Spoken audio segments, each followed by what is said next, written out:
Cucumbers, the joy to many and the polite insult to many more.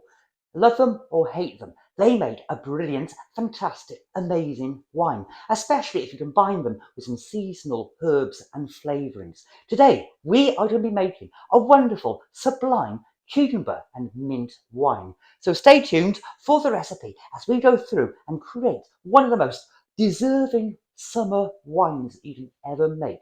Even if you loathe cucumbers, or if you love them for various different reasons, you will love this wine. It's summer, it's a burst, it's brilliant in a wine glass, and so easy to make.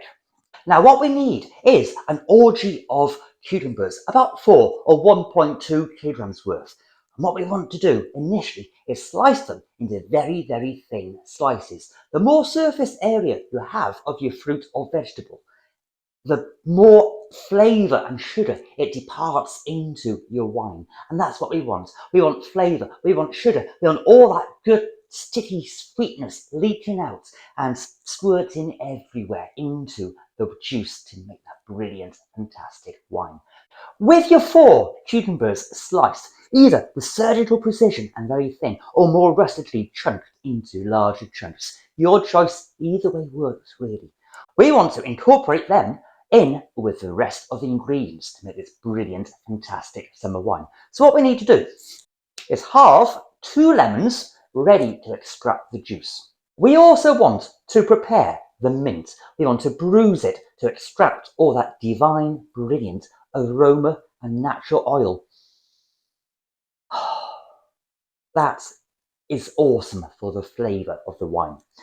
You don't add too many leaves, not more than 20, maybe 25 at a push, because you don't want this wine to be tasting like cheap toothpaste or Listerine. That reminds me, I had a question the other day. Someone asked if they can actually sterilise a demijohn using Listerine. Short answer to that question is no. Listerine is the devil's word and not good for sterilising demijohns. If you try that method, you're pretty much certain to fail.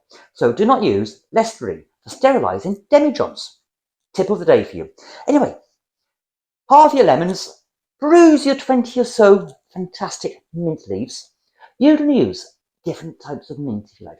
Chocolate mint works really well, as does lemon mint. Whatever flavour you want, minty, spearmint, lemon mint, chocolate mint, go for it, experiment. Play around with the flavours and use what you have growing in your garden or your neighbour's garden, or whatever you can pinch and forage, go for it. Grab yourself a clean fermentation vessel and we will start combining all those wonderful, amazing flavours into it. The first thing we want to do is pour in 1 kilogram of granulated sugar straight in to your clean, sanitised fermentation vessel. We also want to put in, on top of that sugar, the cucumber slices. So pour those in and then squeeze in the lemons really well and add the chunks of lemon as well into the mix with the sugar and the cucumber. And then on top of your sugar, your cucumbers and your lemons, you want to add your bruised mint into the combination to get that flavour working. Oh, heavenly. So pour in your fresh garden mint. And the next thing we want to add to the combination of all your other ingredients is 1 tea bag to help with the tannin and the mouth feel of the wine. It just adds an overall easier, more smoother drink for you to enjoy in summer. So pour in, so shove in your 1 tea bag into the pot. Fantastic. And now we want to pour over 4 litres of near boiling water to the mix. Get that sugar dissolved. Get all the cucumber infused with the sweetness and the lemon juice and the mintiness. Oh, fantastic. And then, once you've added your 4 litres of near boiling water, pour over an extra litre of cold water. And now we want to set this aside in a place to cool down before we proceed with the other things that we're going to add. So put it aside, go have a glass of wine and come back when it's the temperature of breast milk. Fresh breast milk. See you in a moment. Oh, the aroma coming off your wine is divine, blissful. It's like nearly Pim's style, and everyone knows what Pim's o'clock is meant to be. So what we need to do now is simply add some yeast nutrients and some yeast to the mix to get it all bubbling and fermenting and having a right party and orgy in there. Get those cucumbers doing what they do best, satisfying the yeast, satisfying the flavour and making it become epic, amazing, brilliant, fantastic. So sprinkle in small amounts of yeast nutrients and also add some wine yeast. For this wine, I am using just a general purpose wine yeast. Nothing too fancy. It does not need anything too elaborate to bring out the flavours of the cucumber and the mint. So pour in about a teaspoon's worth of your wine yeast. And now what we're going to do is set this aside in a warm place and leave it for 5 or 6 days. You will notice that there's a big froth, a big fermentation taking place. Those cucumbers will roll around in there as it bubbles and ferments. Those lemons will bob up and down. The mint will infuse the liquid with their great, fantastic mintiness. So set it aside in a warm place for 5 or 6 days and let it do its thing. So whilst we wait for this to do, why don't you check out my latest book? It's all about mead making and it contains loads of recipes, tips, tricks on how to make mead properly and a great big range of doing it. It is linked down below in the description, so why don't you go and check it out? It is awesome. So I'll see you in a few days' time and we'll continue with this wonderful cucumber and mint wine. Greetings! 5 days have passed. Welcome back. 5 days have passed and the cucumber and mint wine is looking amazing, fantastic. It's frothy, it's foamy. That yeast is doing its job with that flavour of the cucumber and the sugar and the sweetness and the lemons. It's all becoming divine, fantastic, amazing, brilliant.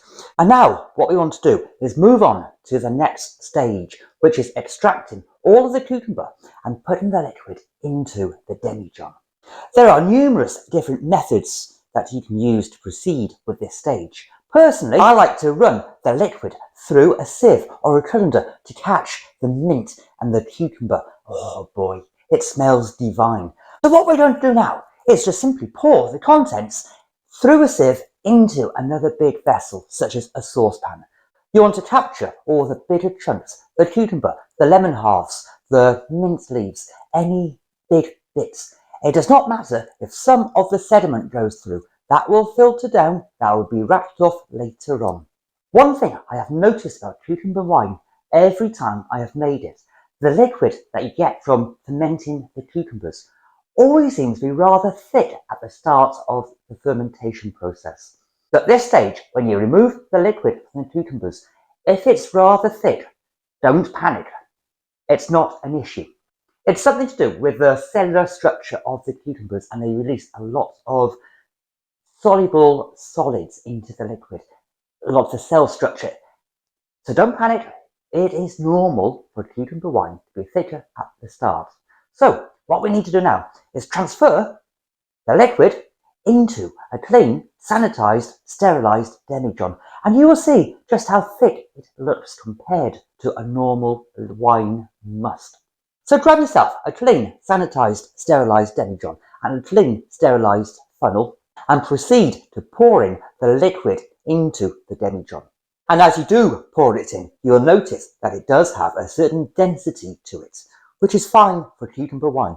It will settle out, it will thin out, it will become brilliant. Just don't panic at this stage. And now we just need to insert a clean airlock, set it aside in a warm place to carry on fermenting.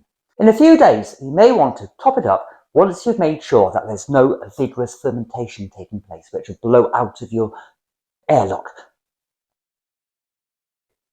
That gravity, that thickness, the density of the liquid will drop to the bottom with all the cellulose sediment. It will all come down, and then you want to rat it off as soon as you get about a finger's width of sediment at the bottom.